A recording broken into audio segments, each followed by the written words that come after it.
Hi, today I thought I'd show you how to do a bit of a fun block with some, like a flying goose type block, but they're slightly irregular so that you end up with this kind of wandering goose. So we might call it the little wandering goose. And I've worked out that if I do 4 of these little things with them in slightly different positions, it repeats really well if you were going to do something like I've got up here where there's this curving line that would continue on.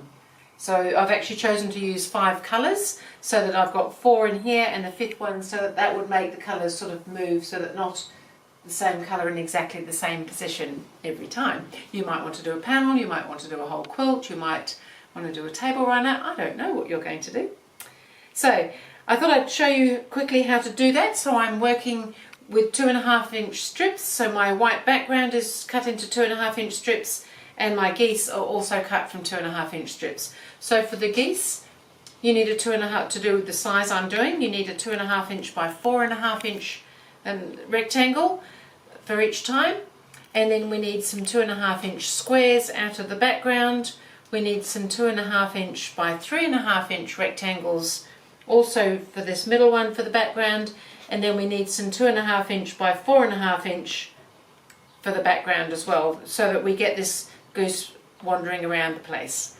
So I'll get started on showing you how to initially mark. Now, most of you will know by now that I like to mark my triangles. There's other ways of doing it. We're going to be sewing a square onto the rectangle. You could fold it and you could press a line. There's other little tools and things that you can get that will help you sew that. I like to mark them. It kind of keeps it nice and easy for me. So marking the back of a triangle, just the diagonal, is pretty easy. You put a ruler on from point to point and you can just draw a line. And that's fine. We need to do that for the background square bits.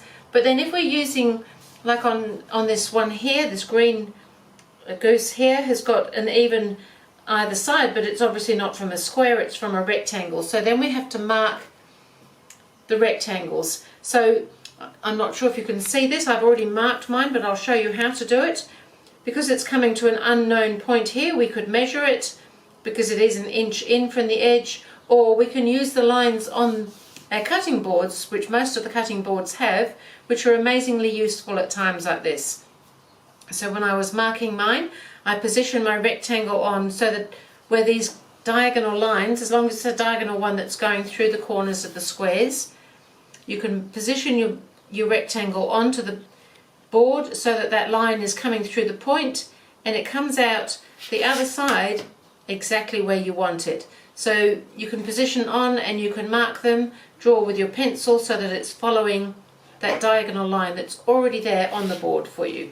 Now, one other little thing though, you need them going in 2 different directions because they're coming either side of the goose. So if you can see here, hopefully you can, I've got this one marked this way and this one has to come out the other way. So that's not going to work with that line going that way. However, if you turn your piece of fabric around so that it's facing a different direction, you can put exactly the same thing. Pop your corner where it's intersecting at the corner, line it up with the lines on the board, and that will then give you, again, that same marking that you need. So one goes that way and one goes that way. So you can see it if I lay them both there, you can do it that way so that you can see that you've got them going in opposite directions. And we do exactly the same thing with these ones that are 4.5 inches long. They also need to go in 2 different directions. So the same thing would apply, if I pick up the right one, would apply with that one. So you could lay them like that if it helps, so that you can see that they're going in opposite directions, they're following that line, and you can just rule that line right the way across. Perhaps a slightly longer ruler would be helpful for that one. So make sure that the rectangles have them in opposite directions. The squares can just turn either way, so they're not as important to do that with. So I thought I'd just mention that. So I've actually got some ready here to start sewing. So I'm going to sew the 4 pieces. So I've got 2 of them that have the 3.5-inch rectangles, one with a square and one with a 4.5-inch rectangle. And I've put the pieces already on, all down one side, and I'm going to chain piece these through so that it's all that side of that block is done in one go. So if you were doing several blocks, you could get them all ready ahead and chain piece them, because then we have to trim that, press it, and then we have to come back and do the same thing with the other side of the goose. So I'll go to the sewing machine now and stitch those, and then we can trim them and press them, and you can just see how it all comes together. It's kind of a fun little block. It adds a little bit of interest. So just sewing on the line that we've drawn or marked, however it is that you've gone about marking it.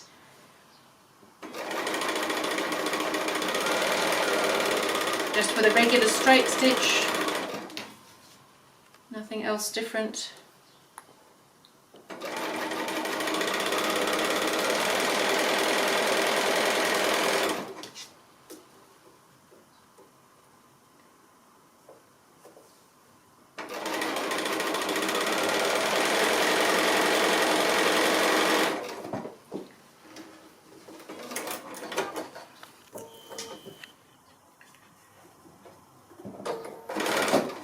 So that's that already sewn for a block on one side. I'm going to trim those now. So what we want to do now is trim the triangle away. So if you were wanting to use those triangles for something, you could have drawn another line 1/2 inch away from that line, sewn on that and cut between them, and then you've got some small half square triangles to use later. However, I'm not doing that today.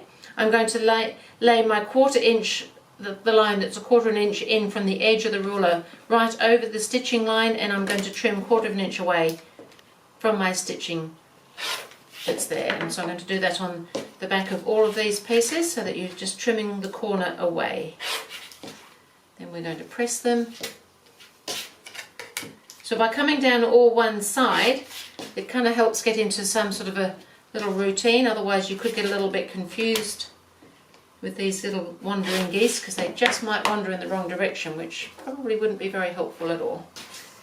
So I'll bring the iron over now. Now, because I'm working with white, I'm going to press the seam into my colour. I suggest that whichever way you choose to press them, they all go the same way, but it doesn't really matter particularly which way that is. Now this would be great for using up some coloured scraps, or you might want to make the background different colours. There's lots of different things you could do with something like this to use up some of those 2.5 inch leftovers that we all seem to accumulate. Or you could go and get a very delicious pack of fabrics and make a whole project. Okay, so we've done all those now. Now we need to put the pieces on the other side. So the one that's got the 4.5 inch on the other end of it, we pop a 2.5 inch square, because it's over to one side, and we want it to come down in the opposite direction this time to sewing before, which is why we had to turn some of those rectangles around to mark the lines. The one that's already got the 2.5 inch on now gets a 4.5 inch. So when you're putting these on, you want it facing towards you, so that the corner that we're going to cut off is there, and when that flips back, it's going to sit back nicely like that. And then there should be two of them that have got 3.5 inch pieces on, and the same thing, we want to pop that on there with the extension down towards us, and another one here, so that that longer piece will end up flipping out. And then I'm going to chain piece those as well, because it seems like a good idea, and we'll get this block done in very little time at all, actually, as long as I can line these up nicely. I'm going to start sewing rather than from the point, from up here, because I feel that the machine feeds easier when it comes in on an amount of fabric rather than at flimsy little points, and I don't want it to be feeding awkwardly.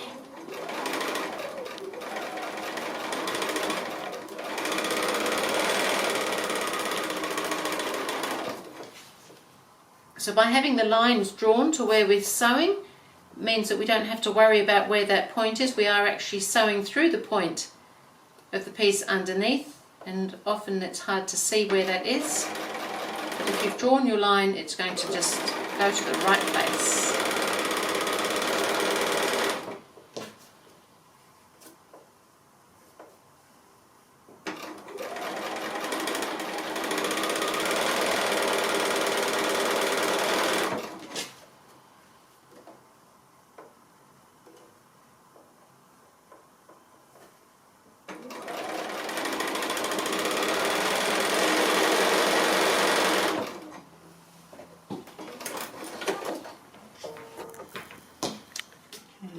have it. We just need to cut those apart now and trim them off and press them, and our pieces will be ready to join together. So the same thing, just trim away that corner, lay the 1/4 inch line on the stitching line, trim away the corner.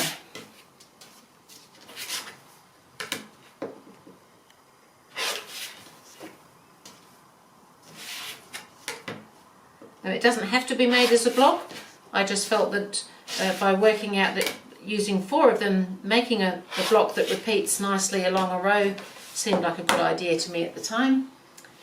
Bring the iron over and press these, and then they're just going to need joining together. So again, I'm pressing into the colour.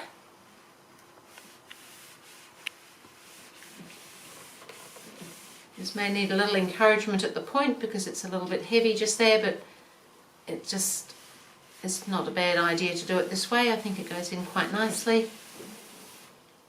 Kind of fun to see these little geese wandering around the place.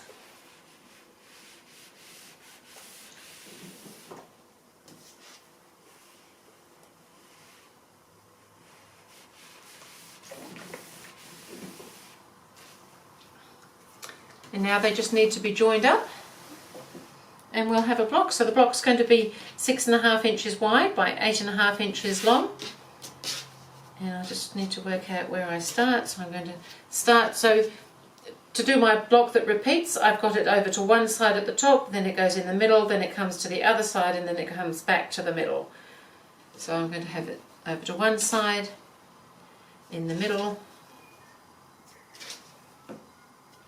So I'm following a colour pattern, so I just need to make sure I've got them round the right way because I'm going from light to dark. So when I pop this one up ahead here, we've come light, a bit darker, darker, dark, then I've gone and thrown my green in, and then light again. So I was just making sure I had mine all in the right colour order. So now I'm just going to sew them together in pairs, and then join those pairs together and press it, and then that will be our block. So we might as well go to the bitter end.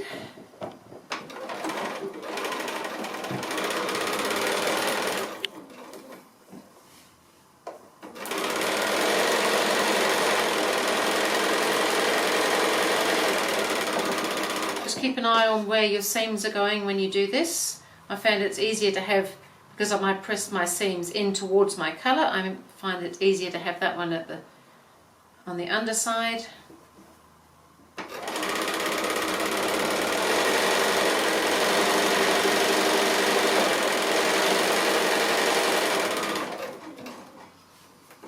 And then I've just got to join those two together.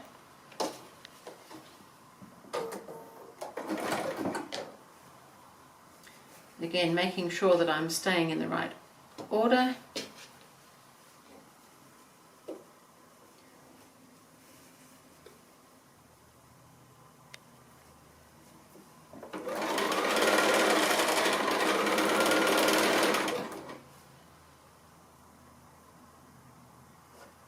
So everything should fit pretty well.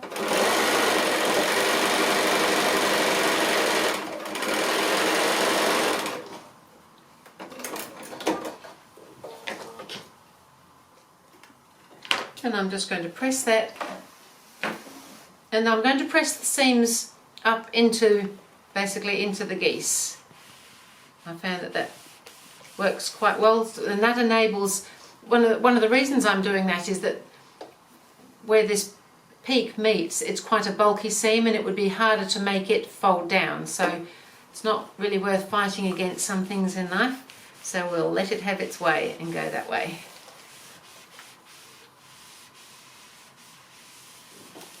And that should all be sitting quite nicely. So there we've got it should measure 6.5 inches across and 8.5 inches high, and we should be able to see that we're just continuing on, which if I go to the wall here, should also continue on to make this nice little wandering geese line, which I just thought was kind of fun, and I thought you might like to have a little look at how to make some wandering geese yourselves. So 2.5-inch strips are so useful, they'll just do just about anything you want them to do. So that was the wandering geese for today. Thank you.